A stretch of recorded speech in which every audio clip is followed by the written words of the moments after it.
Salut les terriennes, salut les terriens. Bienvenue dans votre talk du samedi soir. Bonsoir. Avec nous ce soir, 3 terriens de choix et un robot. Jean-Mi. Bonsoir les humains. Ça va Jean-Mi? Ça va. Mais je suis vraiment en colère contre l'équipe de France de rugby. Pourquoi? Ils font chuter notre audience et tout ça pour perdre en plus. Ouais, ça c'est très français, tu sais. Quitte à perdre, autant faire perdre tout le monde. Et avec Jean-Mi ce soir, Nadia Rose. Nadia Rose, bonsoir. Vous êtes notre Téquitois de la semaine. Vous êtes la Cléopâtre de Péplum, la nouvelle série de M6. Ça parle de décadence, d'esclaves sexuels, d'orgie. Ça vous plairait, Frédéric? Et Frédéric Mitterrand. Alors, Frédéric Mitterrand, vous êtes ici ce soir pour nous parler de votre nouveau livre, Une adolescence chez Robert Laffont, où vous racontez comment, depuis que vous êtes tout jeune, vous n'avez jamais réussi à choisir entre le général de Gaulle et François Mitterrand, et finalement, vous avez choisi Sarkozy. Non, ça, c'est pas dans le livre. Hein. Non, ça, et Jean-Luc Lemoyne. Alors, Jean-Luc, vous nous parlerez de votre nouveau spectacle. Si vous avez manqué le début actuellement au grand point virgule, vu que Cyril Hanouna éclate de rire à la moindre de vos phrases, vous vouliez savoir si vous étiez encore vraiment drôle. En P3, après le zapping et Gaspard Proust, nous accueillerons notre terrien du samedi 20h ce soir, Francis Collomb, ancien otage de Boko Haram, qui nous racontera comment il a imaginé, préparé et réussi son évasion. Voilà, l'émission s'appelle Salut les terriens, le robot s'appelle Jean-Mi et le groupe Les Gréments de Fortune.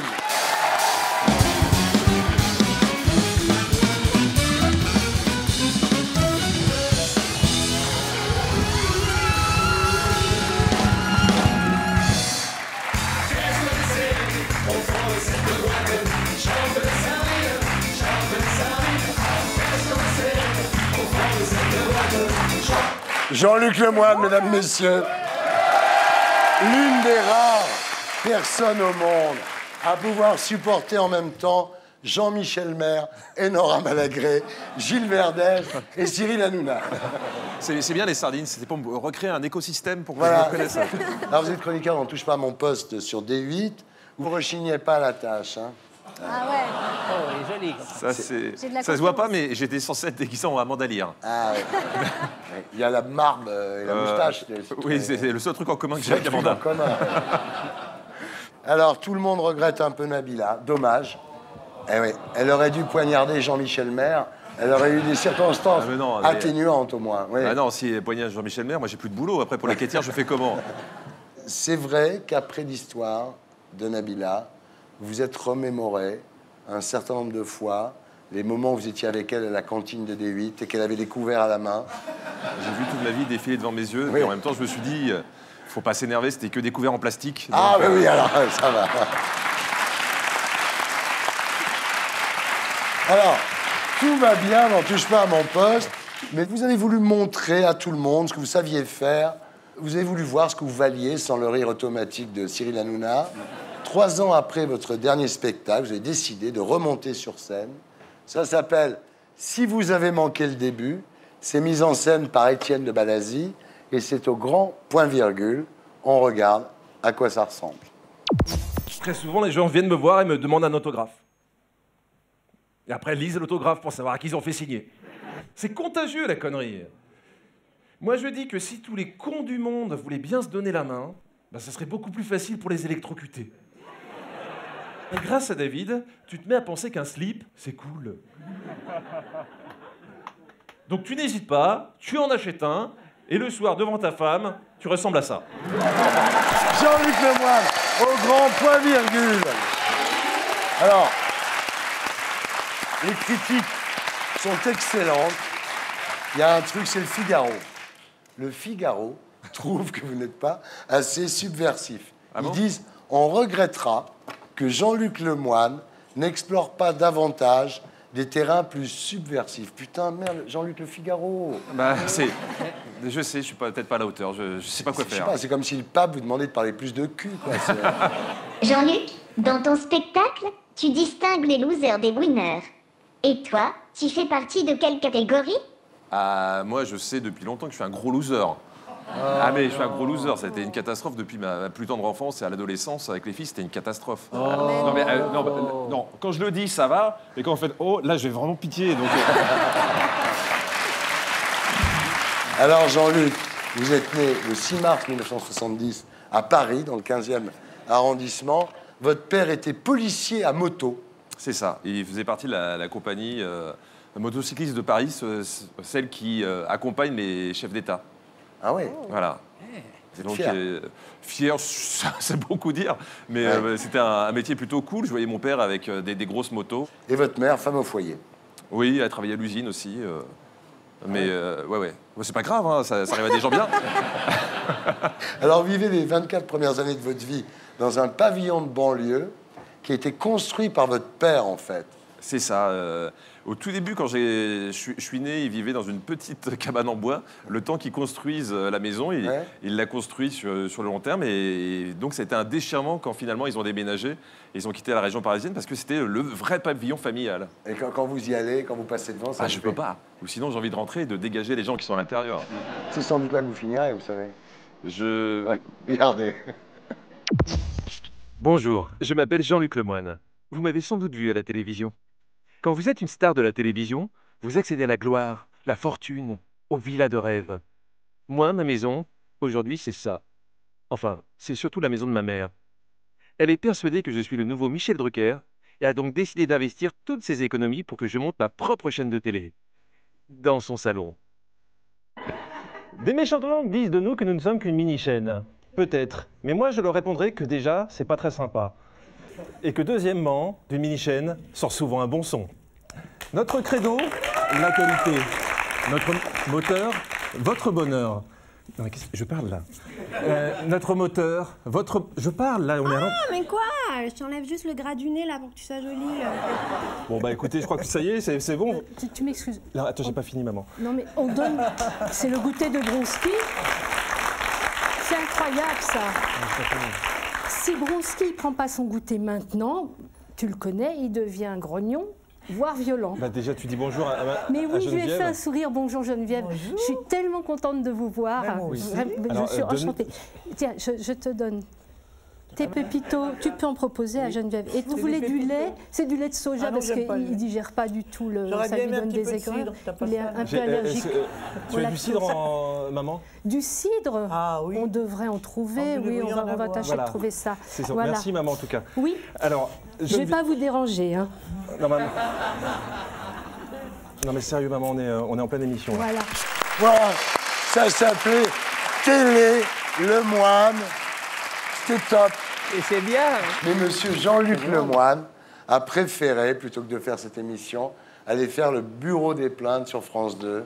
Non, c'est pas vrai. Là, vous refaites l'histoire.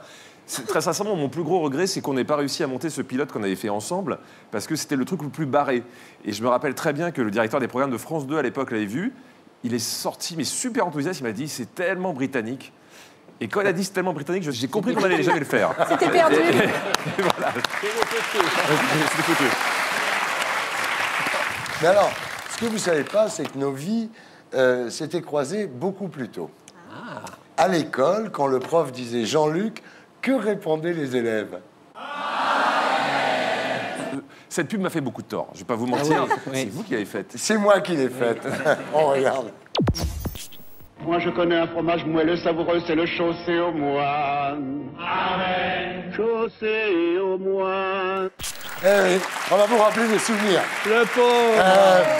En fait, qu'est-ce qui se passe? Vous voulez juste me déstabiliser, que oui. j'ai l'air solide comme ça, mais je peux pleurer à un moment, vous savez. Tu veux un câlin? Ouais, viens. Après. Ah, attends. Même les câlins, Même là, je me... Non, même dégage, ça, dégage. même les câlins, c'est pas tout de suite. Mais on m'avait déjà fait ça, des filles qui m'allument un petit peu, qui vont pas plus loin, mais pour un câlin, jamais. C'est la première fois. Et voilà. Voilà. Alors, Jean-Luc Lemoine, Vous êtes le roi des bonnes réparties, mais êtes-vous le roi des bonnes réactions? On va faire une interview. Réaction.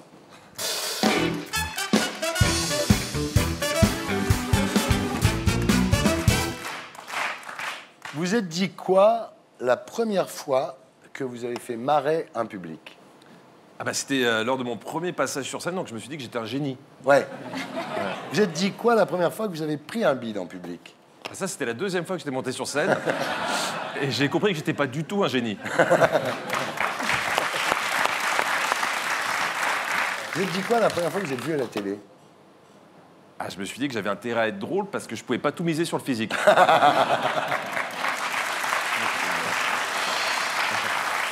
Vous êtes dit quoi la première fois que vous êtes vu en érection? Je me suis dit que c'était ridicule de se mettre dans des états pareils pour un catalogue de la Redoute. Franchement, Ouais.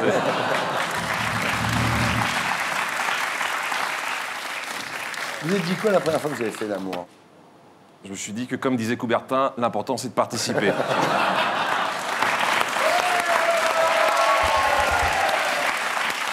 Vous êtes dit quoi la première fois qu'on vous a demandé un autographe dans la rue? Ah, je me suis dit que la personne avait dû vaguement me reconnaître et qu'elle m'avait demandé un autographe juste pour lire mon nom. La phrase que j'entends le plus, c'est souvent Ah, mais je vous ai reconnu, vous êtes qui? Vous êtes dit quoi la première fois qu'une fille superbe vous a demandé votre numéro de téléphone? Je me suis dit qu'elle avait certainement un service à me demander. Vous êtes dit quoi la première fois que vous m'avez vu, moi? Ah, vous voulez... Alors, c'est une vraie anecdote. Je reçois un coup de fil et on me dit, voilà, Laurent Baffy est absent un jour, tout le monde en parle, et donc on a parlé de vous à Thierry Ardisson, il veut vous rencontrer. Alors moi, j'étais fou de joie, quoi. Il me dit, donc, il voudrait dîner avec vous. Je fais, bah, encore plus fou de joie. Et on me dit, donc, vous avez rendez-vous avec lui jeudi à 3h du matin. C'est la seule fois de ma vie où j'ai mis mon réveil pour aller dîner, quand même.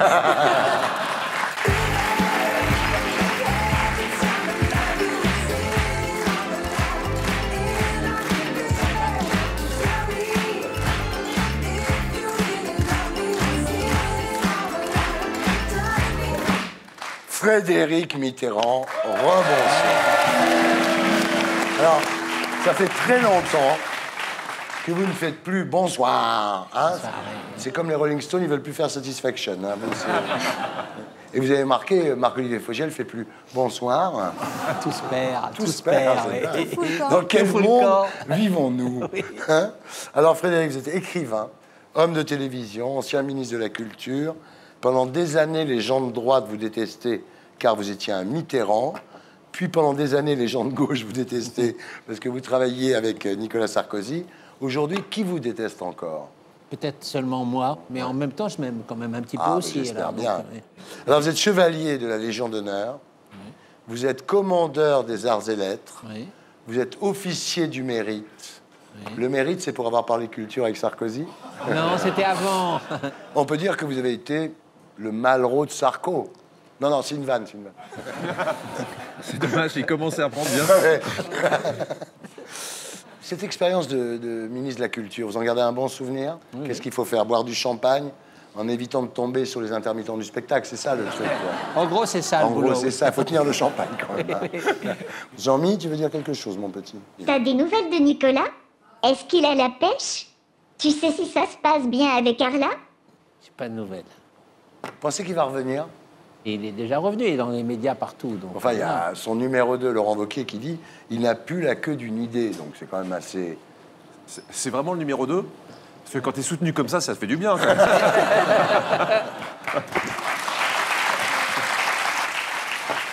Sérieusement, vous n'avez pas peur que le Front National siphonne les voix de l'UMP, que ça n'existe plus? Mais tout le monde a peur de ça.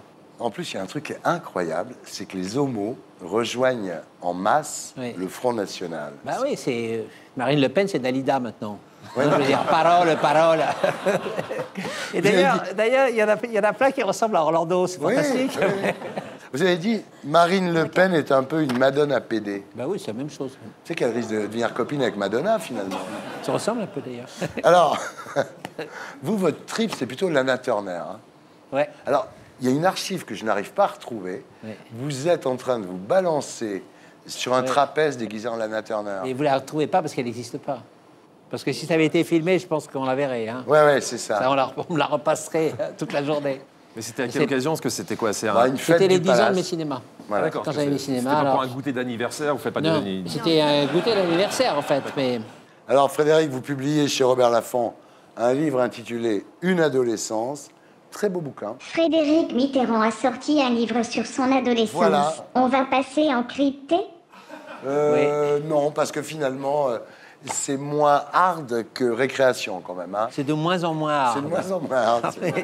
C'est avec pas l'âge, hard, ça là, arrive, c'est ça. Et c'est plutôt- ça. Est-ce qu'il faut en tirer des conclusions sur votre... Non, aucune. Vous n'êtes jamais arrivé à choisir entre le général de Gaulle et François Mitterrand. C'est le pitch. Et finalement, vous aimiez bien de Gaulle. Hein. C'est le prestige de l'uniforme, quoi. Non, c'est toute l'histoire. Voilà, c'était. Et j'aimais beaucoup François Mitterrand aussi. Vraiment, c'est Oui, c'est l'hésitation ça. Vous êtes permanente. partagé. C'est incroyable. Ouais, Je ne savais pas ouais. du tout. Mais qu'est-ce qui a été le plus dur? D'annoncer à vos parents que vous aimiez les garçons ou que vous aimiez le général de Gaulle? La première partie, je leur ai jamais dit. Ils Ouais, se se sont aperçus. comme ça. Oui, Bon. voilà, oui. Et le général de Gaulle, je leur ai dit, mais ils n'ont pas fait attention en fait. Ouais. Oui. Remarquez, Mitterrand avait hésité entre Pétain et de Gaulle, lui. Alors là, je suis pas d'accord. Il est devenu très rapidement résistant. Dès 1943, c'est quand même pas les résistants de juin 44. C'est Un an avant, quoi. ah non, 1 an et demi avant. Non, mais ce qui est génial, c'est quand on vous montre dans votre enfance la photo de Mitterrand décoré de la Francisque par Oui. le maréchal Pétain, on vous explique que c'est une ruse. Oui, bah, mon père nous me la montre en rigolant, et ce qui veut dire d'ailleurs qu'il était sincère, parce qu'autrement il ne me l'aurait pas montré, ou il aurait eu des Ouais. trucs embarrassés, et il me la montre en rigolant. Donc parce c'était que une ruse. Bah oui, c'était une ruse. C'est la parce que- version officielle dans la famille, quoi. Mais non, mais c'est la version officielle pour les gens qui sont qui étudient les choses un peu sérieusement, et pas pour ceux qui disent n'importe quoi. D'accord. D'accord. Ouais. De Gaulle, vous l'entendez pour la première fois en mai 58, vous avez 10 ans. Ouais. Vous jouez dans la cour de votre immeuble du 16 avec Oui. votre frère Olivier. Ouais. Et là, vous êtes sensible à sa voix. Pas simplement la voix, le verbe, c'est-à-dire la Ouais. manière de dire les phrases, le rythme, comme ça. Il y avait ça, il y a une espèce de puissance incroyable. Quoi. Ouais. Enfin, chez vous, la star de la famille, c'est Tonton François. Ah oui, Donc résistant, ministre, député. oui. Et vous êtes un peu obligé d'aimer Tonton François parce que c'est le frère de votre père, quoi. Il n'est pas souvent à la maison, mais comme mon père l'aime beaucoup, c'est la grande histoire de sa vie, et que nous aimons beaucoup notre père, alors il nous en parle tout le Eh temps, oui. et voilà, il est là, Ah oui. il est tout le temps là. Et un jour, vous décidez d'aller voir De Gaulle en vrai. Ben oui, C'est le 11 novembre, donc vous y Oui. allez. j'arrive à me glisser dans une manifestation. On ne fait pas attention aux enfants. Ouais. Finalement, je me retrouve au premier rang devant lui. Il vous demande votre nom. Et là, tout d'un coup, effectivement, il arrive, il me serre la main et me dit et vous, comment vous appelez-vous? Je me dis, je ne vais pas lui dire que je m'appelle Mitterrand, c'est une catastrophe. Je veux dire, mon père va partir en exil en Argentine, ma mère va se suicider, on va appeler la garde, enfin, ça va être un drame. Et alors, en bredouillant, je dis, Frédéric, François. L'amour à l'italienne. J'adore. Alors, vous aimez De Gaulle, mais vous souffrez de l'abandon de l'Algérie. C'est une déchirure pour vous. Beaucoup de gens souffraient. Oui, bien sûr. Toute la France a souffert de Bien ça. sûr. Puis alors, il y a ceux qui l'ont accepté et puis ceux qui l'ont pas accepté. Moi, je l'ai pas très bien accepté. Vous êtes même un peu fasciné par l'OS à ce moment-là, parce que ça c'est-à-dire vous l'OS. rappelle la résistance. C'est ça qui est Oui, drôle. c'est-à-dire que l'OS, c'était pas l'OS comme en Algérie ou avec des meurtres, Oui. des choses comme ça. C'était pas folklorique parce qu'ils mettaient des bombes quand même. Mais au lycée, avec des pions qui étaient d'ailleurs très sympathiques et qui appartenaient à l'OS, alors là, on avait l'impression de, Oui, c'est de ça. vivre quelque chose... D'être de dans la très- clandestinité. Oui, quelque Ouais. chose de très mystérieux, de Ouais. très excitant, comme ça. Mais en même temps, on savait que c'était pas bien. Et, C'est ça. et dans le livre, je le dis, je dis que j'avais des sentiments totalement ambivalents. Osez dire aujourd'hui, bah oui, c'est vrai qu'à l'époque, Bah je oui. trouvais ça triste qu'on abandonne l'Algérie et j'avais plutôt de la sympathie pour l'OS. D'abord, c'est courageux, et ensuite, c'est très honnête. Oui, Frédéric. j'avais pas, je peux pas dire que j'avais de la sympathie pour l'OS, j'avais de la sympathie pour l'idée de la chose clandestine. Voilà, oui. Tout d'un coup, je devenais un peu adulte. Et alors, votre adolescence va s'arrêter quand De Gaulle quitte le pouvoir, quoi. En 69, oui, Ouais. mais d'ailleurs, je suis devenu un adulte à ce moment-là. Voilà. Et voilà, et à ce moment-là, je suis libre en même temps. Et puis au pouvoir, je suis libre, je peux commencer à voter Mitterrand Ouais. tranquillement. Voilà. Ça n'a pas dû être facile de s'appeler Mitterrand et être de droite. C'est un peu comme si Zidane avait un fils qui faisait du tennis, quoi. Oui, par exemple. Non, mais oui. c'est à peu près Oui. pareil. Mais je suis pas de droite non plus. Je sais pas où je suis. Non. Je suis comme beaucoup de gens. Hein. Alors, Frédéric, vous êtes le client idéal pour un Ah. anti-portrait chinois.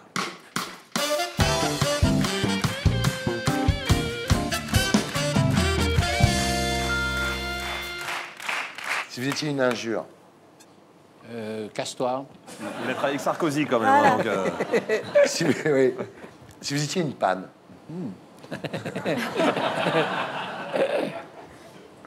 Je serais fréquente.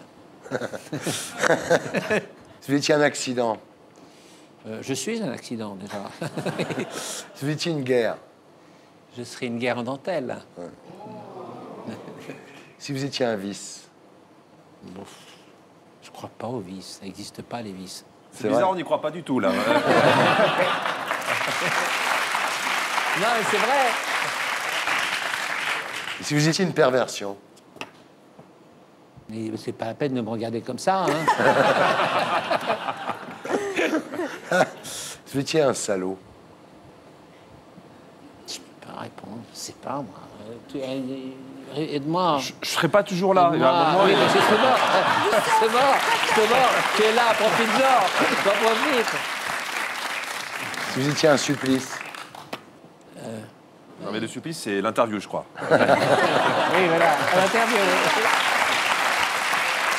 et on passe maintenant à notre T'es qui toi de la semaine.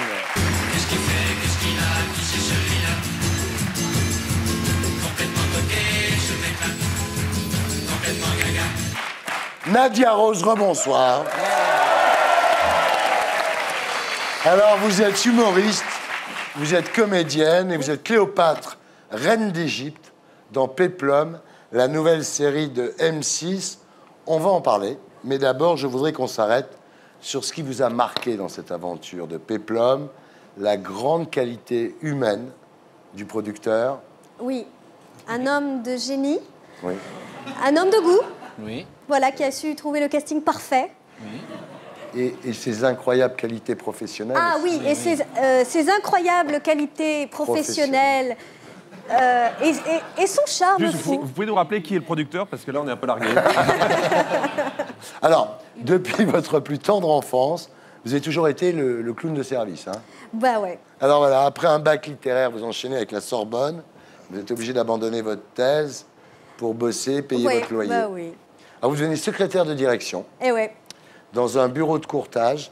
Alors, Ouais. ce qu'il faut dire quand même, c'est que les films porno ont donné une très mauvaise image J'ai très peur de cette transition. de la secrétaire de direction. Non, mais c'est Ah vrai. oui, d'accord. Alors D'accord. qu'en fait, c'est beaucoup plus Eh varié. ben non, c'était plus un peu comme ça, voilà. Et Voilà. pas porno, non, non. Et un jour, vous décidez de plaquer votre vie de bureau Oui. pour épouser la scène et vous vous donnez 1 an.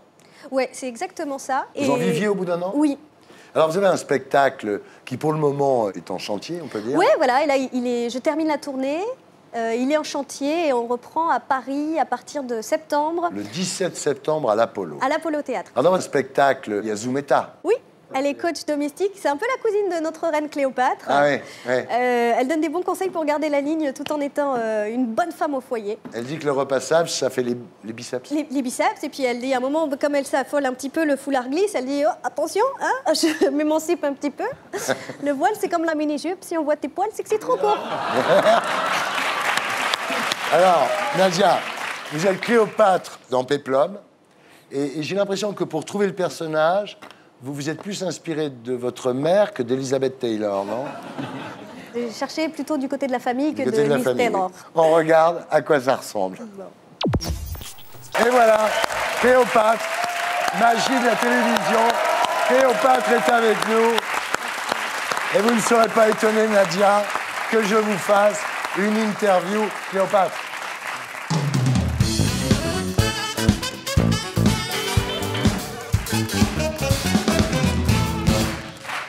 Reine Cléopâtre, bonsoir. C'est un immense honneur de vous recevoir ce soir sur ce plateau. Il faut dire que depuis 2000 ans, vous êtes plutôt rare dans les médias quand même. Hein. Bon, pas tant que ça. Je crois que vous avez pu me voir dans Pyramide, Oui. hein, il n'y a pas longtemps. Mais bon, comme j'ai pas gagné, j'ai fait supprimer Marie-Ange Nardet. Ah, oui. En 2 briques. Alors, les gens ne vous connaissent pas très bien encore. Est-ce que vous pouvez vous mettre de profil qu'on vous reconnaisse bien? Alors, c'est vraiment parce que c'est vous. Parce Ouais. que normalement, si tu veux me voir de profil, tu fais le tour. Ah oui, d'accord. C'est cadeau. Waouh! T'as kiffé? Alors, vous appelez Cléopâtre, comme la plupart des reines d'Égypte. Vous êtes Cléopâtre combien? Alors, moi, je suis la 9e du nom. À la 9e. Voilà, Cléopâtre 9, c'est-à-dire avant-centre. Hein. Je suis un petit peu le Karim Benzema des Ptolémées. Alors, c'est marrant, hein? Vous avez un petit accent, non? Oh, non, moi j'appelle ça une coquille très verbale, mais... Ouais. super. Il vient où, cet accent?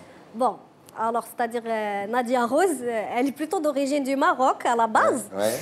Alors, elle m'a collé ça. C'est pas très égyptien, mais enfin, Ouais. c'est rigolo. Et alors, vous êtes né à Alexandrie, Alexandra? Non, non, regardez sur vos fiches, je suis née à Alexandrie, à Alexandra. Ah, pardon. Cléopâtre. Franchement, Ah là! ça va, oui, c'est pas parce que tu es d'une dynastie, toi aussi, que ça va, non?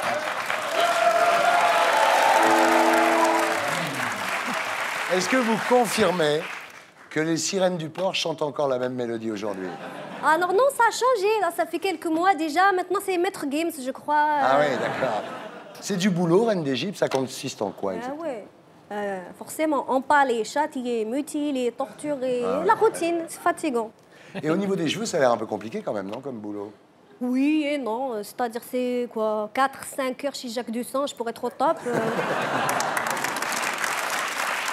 Vous prenez toujours des bains de lait d'amètre? Ça dépend ce qu'il y a dans le frigo. Des fois, c'est aussi Actimel, Yop, Maminova. Ce que je trouve. Vous avez tout avec Maximus, l'empereur de Rome. Celui-là, je crois, il veut me pécho. C'est un peu calme. Il est à votre goût, hein? Bah attends, je goûte, après je te dis. Ouais. Hein. Doucement. On dit que si votre nez avait été plus long, la face du monde aurait été changée. Vous l'avez fait refaire ou pas? Bah oui, c'est-à-dire, avant il était droit, ça veut dire l'air il rentrait trop vite, j'ai fait un truc un peu plus design. C'est mieux comme ça. C'est mieux. Qu'est-ce qui vous fait craquer chez un mec? Moi, je crois que je suis un peu comme toutes les femmes. Je suis très sensible aux attentions, un bouquet de fleurs, une pyramide. Et qu'est-ce qui vous énerve le plus chez un mec? Le manque d'écoute. Ah oui. Ah oui. Si j'ai l'impression il s'en fout, qu'est-ce que je raconte, je peux le faire empaler. D'ailleurs, je vous remercie de m'avoir écouté.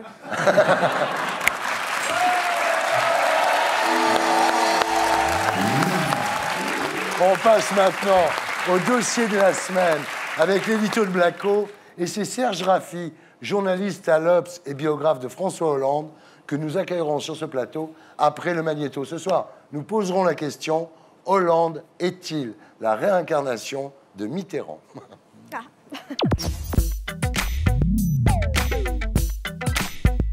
Mitterrand a promis des tonnes de trucs dans sa vie. Il a même promis qu'une fois mort, il ne nous quitterait pas. Je crois aux forces de l'esprit. Du coup, si l'esprit de Mitterrand continue de hanter l'Élysée, on se demande s'il n'aurait pas pris possession du corps de François Hollande. La preuve, Hollande ressemble de plus en plus à Mitterrand, au point que Merkel les confond. François Hollande, ça, je suis Mitterrand. Hollande se retrouve dans la même situation que Mitterrand en 1984. 3 ans après avoir été élu, grâce à de belles promesses, la France est menacée par la faillite. Il faut donc réduire les dépenses. Sous Mitterrand, on appelait ça la rigueur. Aujourd'hui, on appelle ça l'austérité. En 1984, Mitterrand nomme Fabius à Matignon, un jeune Premier ministre qui incarne la gauche moderne, favorable aux entreprises. Il faut que tout lycée de France, que tout collège de France soit jumelé avec une entreprise. À l'époque, les communistes décident de quitter le gouvernement, exactement comme les écolos ont quitté le gouvernement après l'arrivée de Valls à Matignon, qui lui aussi défend les chefs d'entreprise. J'aime l'entreprise. Pas de doute, Hollande est habité par l'esprit de Mitterrand. Lui aussi, c'est devenu un homme à femme, qui trompe Ségolène avec Valérie avant de tromper Valérie avec Julie en attendant la prochaine. Sans oublier que l'esprit du 11 janvier est passé par là. Hollande a gagné 21 points dans les sondages, exactement comme Mitterrand avait gagné 19 points lors de la première guerre du Golfe. Reste un dernier point commun. En 1986, Mitterrand avait instauré la proportionnelle pour favoriser le FN aux législatives. Proportionnel, il y a beaucoup de choses à dire, c'est un sujet sérieux. Eh bien, Hollande compte lui aussi sur le Front National pour diviser la droite. Car pour être réélu en 2017, il ne pourra pas imiter Mitterrand en profitant d'une cohabitation. Pour rester à l'Élysée, il devra utiliser la même tactique que Chirac en 2002, se retrouver au deuxième tour face au FN pour être réélu dans un fauteuil. Voilà, c'était l'édito de Blacko, mise en image de Julien Grappe. Serge Raffi, bonsoir. Vous êtes journaliste à l'Obs et biographe de François Hollande. Vous avez notamment publié en octobre dernier « Moi, l'homme qui rit » chez Flammarion.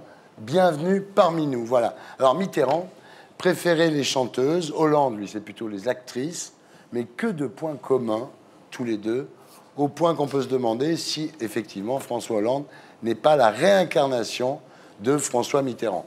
Marx disait « l'histoire se répète 2 fois, et la deuxième fois, c'est toujours une farce ». Alors, on commence. Ils ont été tous les deux premiers secrétaires du PS, plus de 10 ans avant d'être président.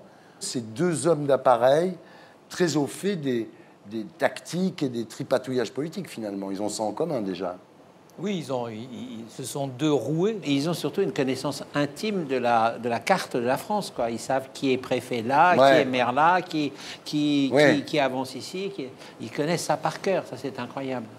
Alors, deuxième point commun, ils ont été élus tous les deux sur un discours de gauche. Mitterrand, c'était l'argent qui corrompt, l'argent qui écrase, l'argent qui tue. Et Hollande, c'est mon adversaire, c'est la finance. J'aime pas les riches. Voilà, les deux ont été élus sur un discours de gauche. Oui, et puis après, ça change assez vite. Et oui, autre point commun, effectivement, tous les deux ont gouverné 2 ans à gauche. Et devant la catastrophe que c'était, ils ont changé de stratégie.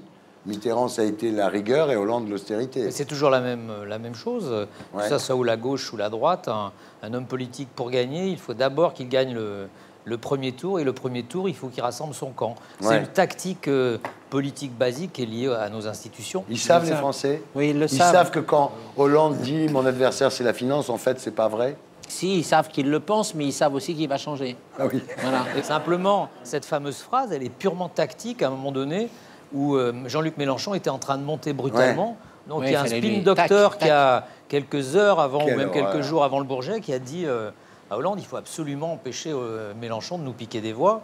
Donc voilà, la petite phrase sur la finance, elle est liée à Quel ça. cynisme, non? Oui, mais Ah, les gens c'est la savent tactique en même politique. temps. Les gens savent. Mais les gens le savent, c'est pour ça qu'ils votent Le Pen, peut-être. Peut-être. Mais ils s'apercevront Alors qu'il qu'ils y sont en a pas de du l'autre tout côté. cyniques au FN, pas du tout. Ah ben si, ils s'en apercevront après. Bien sûr. Alors, non, ce qui est très marrant, en fait, c'est que Hollande a eu Hérault et Mitterrand a eu Monroy. Et ensuite, sont passés tous les deux à des mecs plus à droite, c'est-à-dire Fabius pour Mitterrand et Valls pour Hollande, Il y a des finalement. types Ça- plus jeunes aussi.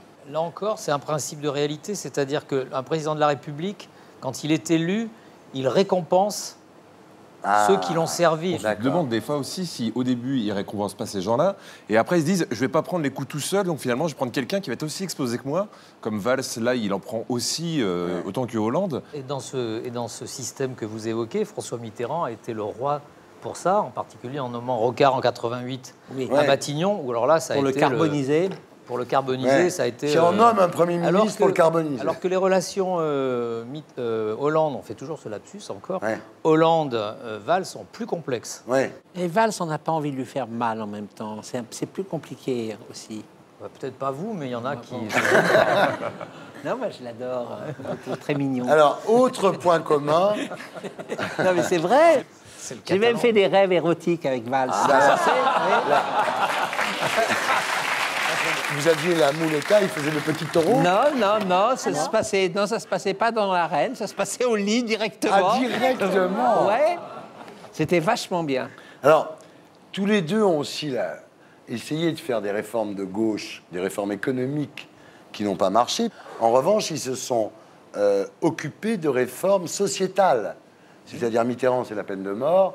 Hollande, c'est le mariage pour tous, quoi. C'est vrai, ils ont l'un et l'autre ont adapté la politique à la modification de la société, ce que d'autres n'avaient pas fait. Alors, tous les deux ont utilisé le Front National pour combattre la droite. Mitterrand, évidemment, Il a fait la proportionnelle en 84. Ils s'en sont toujours défendus. Mais enfin. Oui, mais enfin bon. La différence, c'est que la situation est beaucoup plus difficile pour François Hollande aujourd'hui que sous Mitterrand, parce que la droite elle-même a dédiabolisé le Front National en prenant des thèses qui se rapprochaient des thèses de Marine Le Pen. Et du coup, ils ont ouvert les vannes quelque part pour l'électorat, et ils risquent de s'y perdre. Alors, autre point commun, ils sont tous les deux un peu mystérieux, ils sont insaisissables. Hein. Non? Je pense que François Mitterrand est moins insaisissable que François Hollande. Parce que François Mitterrand est construit culturellement, c'est un érudit, sa propre culture littéraire permet un peu de l'approcher. La différence, c'est que François Hollande, lui, qui est un technocrate, est totalement dissimulé. On ne sait jamais ce qu'il ressent. Il y a ce trouble. Autre point commun, tous les deux sont des Casanova absolument incroyables.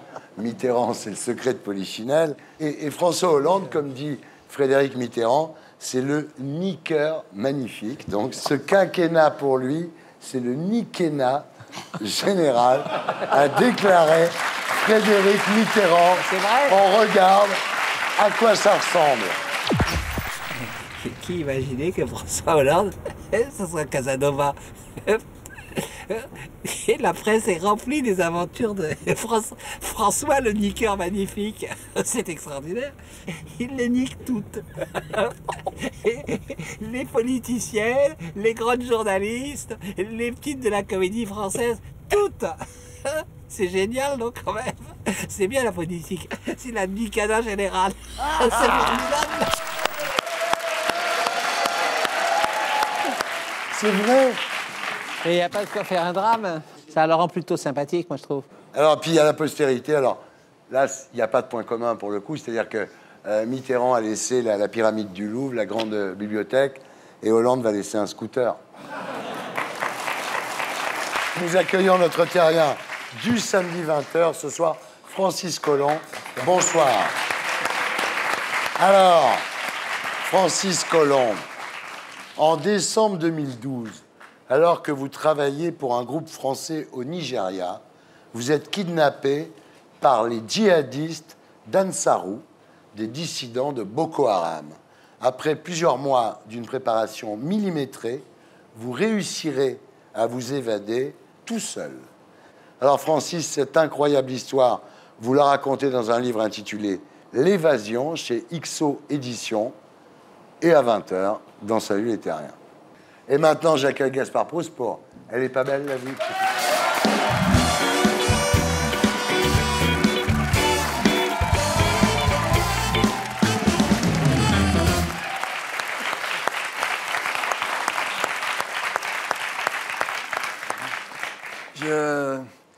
Je vais quand même essayer d'assurer le travail parce que je suis assez choqué, je sais pas comment je vais faire. Qu'est-ce qui se passe? Je viens d'écouter la dernière chanson des Enfoirés. Ah. Et je m'en remets pas. Je comprends. Enfin, quand on pense à quel point les précédentes étaient géniales. Putain, mais moi j'ai grandi avec eux, quoi. Tu sais, ils nous avaient habitués à des trucs tellement puissants. Souviens-toi, 1968. Festival de Woodstock. Patrick Fiori, tu sais, qui attrape sa Stratocaster, qui la branche sur un double stack Marshall. Hey Joe, where you gone with the gun? 1979, le duo Amel Ben Danny Boone.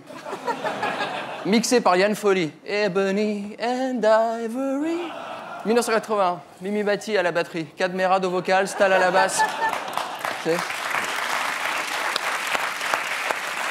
Boys Don't Cry. Je savais pas que Mimi Mati avait ce talent de compositrice. Putain, Boys Don't Cry, c'est elle. 1987, Danny Boone à la compo, Zaz aux arrangements, Corneille aux vocals. Billie Jean. Puis tu te rends compte, en 1990, alors que les mecs, ils ont sorti à la suite Man in the Mirror, 99 Luftballons, la 9e de Beethoven, et la musique de la pub Contrex. Idée de génie, Chimène Badi, un jour, elle se réveille et se dit, putain, on laisse tomber la variétoche, le R&B, la soul, on va à Seattle, on s'enfile des chemises des bûcherons, on commence le grunge. With the lights out. Tu te rends compte? Mais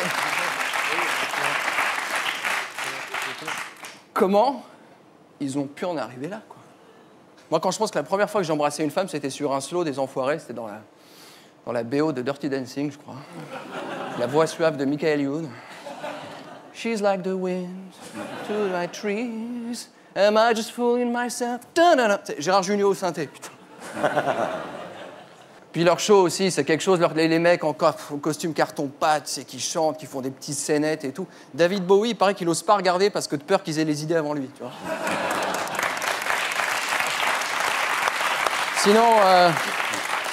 Sinon, tu vas me dire, mais à part ça, cette semaine, qu'est-ce qui s'est passé? Alors, on va pas se mentir, c'est que des sujets passionnants. Ouais. Alors, entre Madonna, qui veut prendre un verre avec Marine Le Pen, la Cour européenne, qui a décidé de sanctionner la France parce qu'elle n'a pas interdit la fessée, et la chienne de Hollande, qui a renversé une lectrice du Parisien, comment je travaille?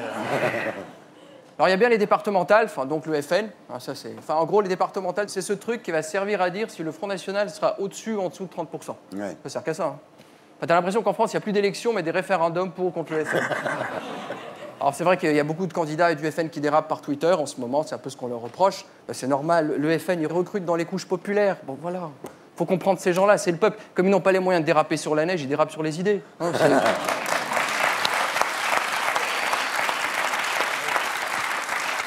d'ailleurs, il paraît en plus que les électeurs du FN, il faut les rééduquer, et moi, je crois beaucoup à l'éducation. Les socialistes, d'ailleurs, ils ont dit, ils croient qu'en éduquant les gens, on peut les changer. C'est vrai, la preuve, ça fait 30 ans que l'éducation nationale est tenue par la gauche, et on arrive à faire des djihadistes très efficaces. Et ça, c'est bien. Sarkozy. J'ai lu une interview qu'il a donnée au Figaro. Il est à la dérive, cet homme-là. Il est à la dérive. Hein. Moi, je comprends plus. Alors, Nicolas, bon, t'expliques que tu veux pas abroger les 35 heures. OK. Tu veux la retraite à 63 ans quand Fillon et Juppé l'avaient à 65. OK. Tu veux pas te prononcer sur les économies quand Fillon en veut 150 et Juppé 50. Pourquoi pas? Tu n'appelles pas à voter pour la gauche, mais tu dis qu'il faut pas voter pour le FN. En gros, t'es anti-Le Pen, donc t'oublies ses électeurs. T'es anti-libéral, donc t'oublies les électeurs de droite. Tu t'appelles Sarkozy, donc tu racoleras jamais à gauche. Donc, en fait, Nicolas, ton objectif, c'est quoi? Piquer les électeurs de Bayrou? Si ton objectif, c'est de ressembler à Bayrou, te donne pas autant de mal. Hein. Fais-toi élire maire de Vesoul et mets-toi à bégayer des lieux communs. Très bien. Bonne nouvelle, alors, le détecteur de fumée est devenu obligatoire dans les maisons. Je sens que ça va être infernal à vivre pour Yannick Noah. Alors, elle est pas belle la vie? Voilà, c'est obligatoire. On se retrouve ici la semaine prochaine. Et d'ici là, sur canalplus.fr. Je vous laisse filer parce que je sais que vous êtes sur scène dans très peu de temps. Merci d'avoir été avec nous. Ça s'appelle « Si vous avez manqué le début » et c'est au grand point virgule Jean-Luc Lemoyne. Et on passe maintenant à notre terrien du samedi 20h.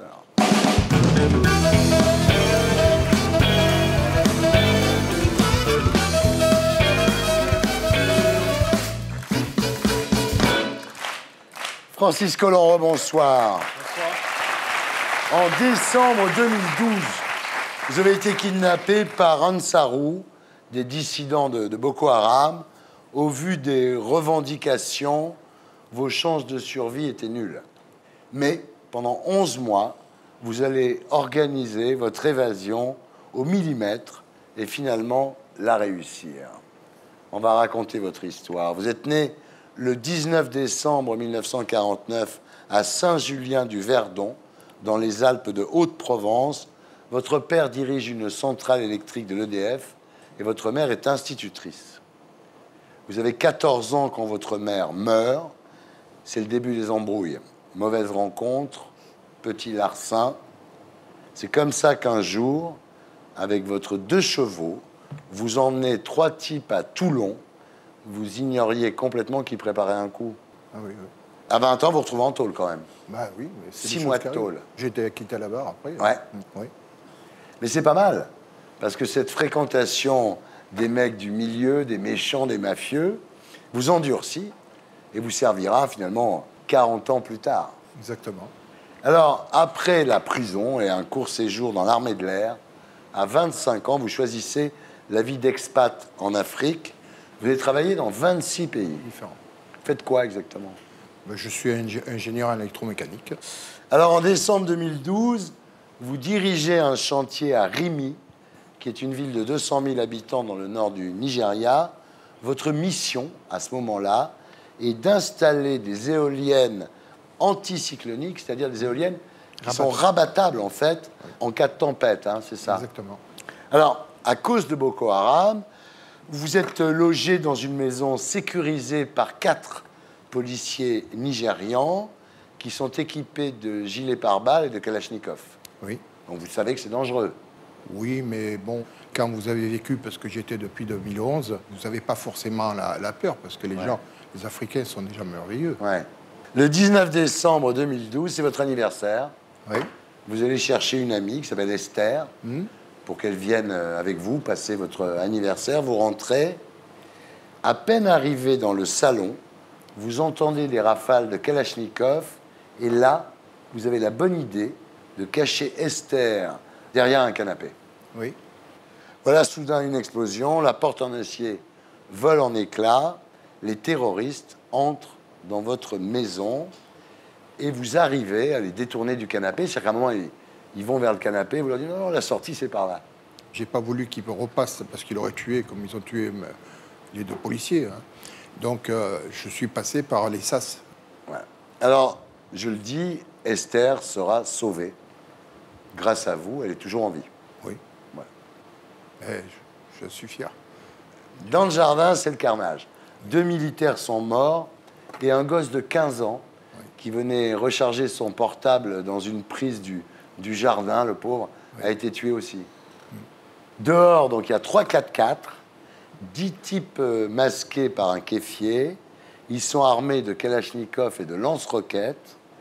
Et là, on vous enfile un sac en plastique sur la tête. Ce qui est très compliqué pour vous, puisque vous êtes asthmatique. Oui. Et j'ai eu tout de suite du mal à respirer. Oui, puis vous avez eu quand même un triple pontage il y a quelques années. Et puis après, ils m'ont quand même mis aussi dans le coffre de la voiture. Alors après 8 heures de route, il y a un type qui est défoncé. Hein. Défoncé au 4, c'est une herbe que les gens mâchent. Qui mâchent, puis ça crée des boules dans la bouche. Voilà. Puis c'est le sucre qu'ils avalent. Et lui, le mec, vous voyez tout de suite qu'il est défoncé au 4. Ah ben oui. Et puis, il supportait pas la voiture, puisqu'il m'a vomi dessus et tout. Ouais.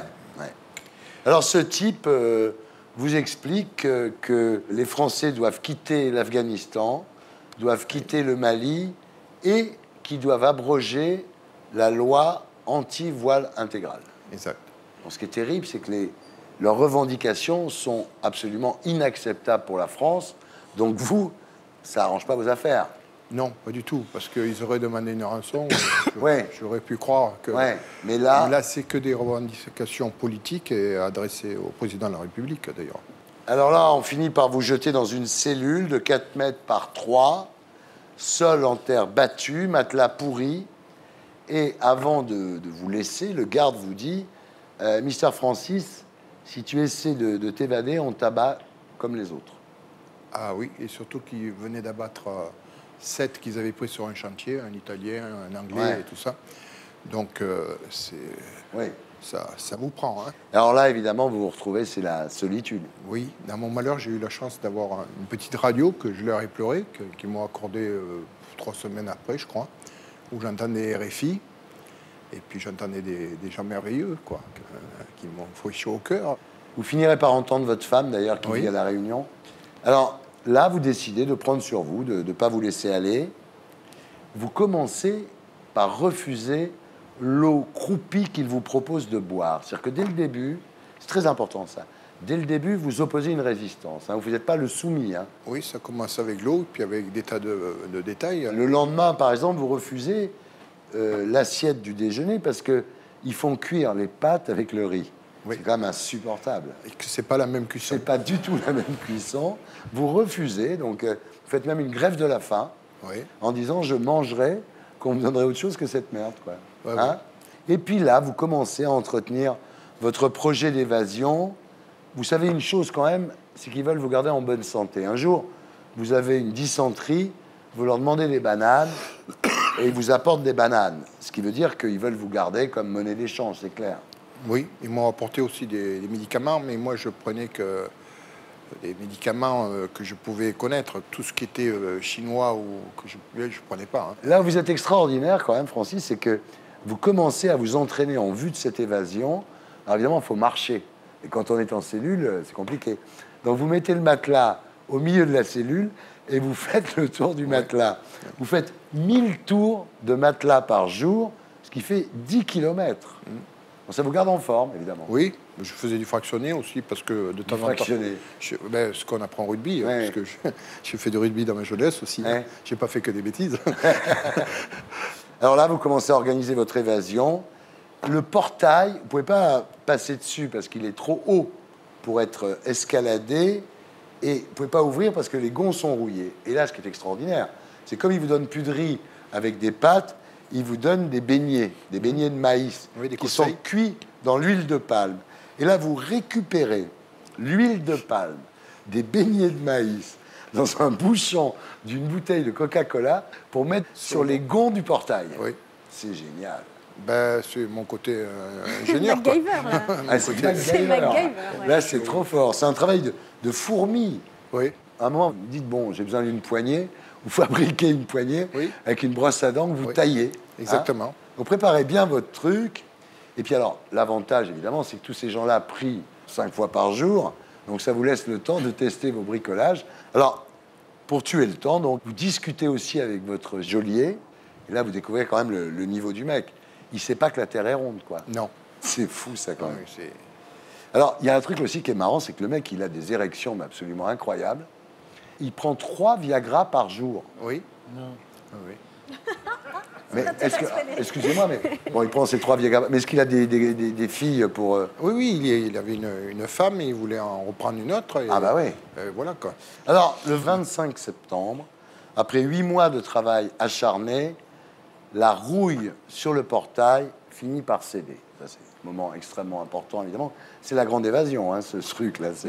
Alors, il est temps de mettre les voiles, mais le jour du départ, le jour où vous avez décidé de partir, c'est le drame, on vous transfère. C'est horrible.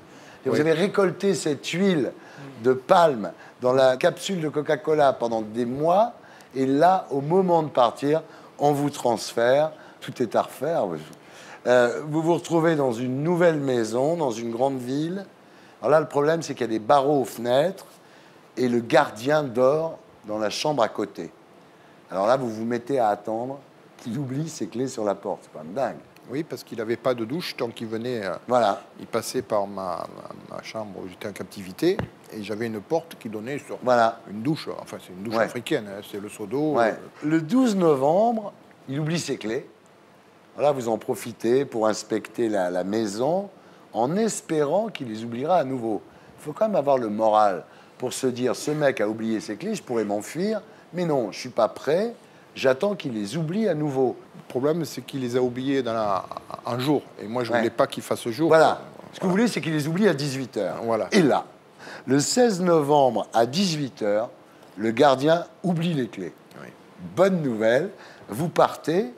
Et bientôt, vous marchez dans la rue. Mais vous marchez calmement, parce que vous dites, si je me mets à courir, ça va se voir. Donc, il faut avoir le moral, quand même. Vous marchez dans la rue, voilà, sans courir. Vous apprendrez après qu'il y a 50 djihadistes qui sont après vous. Et à un moment, vous tombez sur un mototaxi qui vous emmène à la police. Voilà. Fabius vient vous chercher en Falcon, évidemment. Vous avez perdu 40 kilos, mais vous êtes en bonne santé. Là, oui, ça va. J'ai repris, heureusement.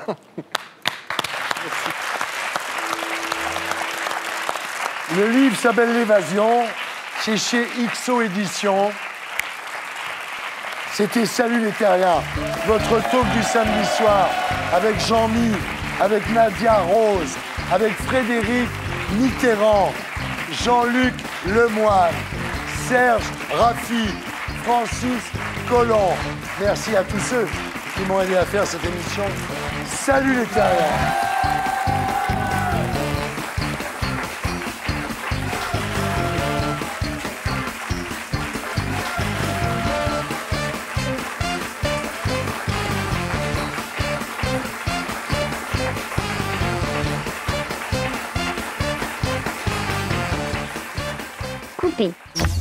Et pour être sûr de ne rien rater de Inarditube, abonnez-vous et mettez un pouce bleu.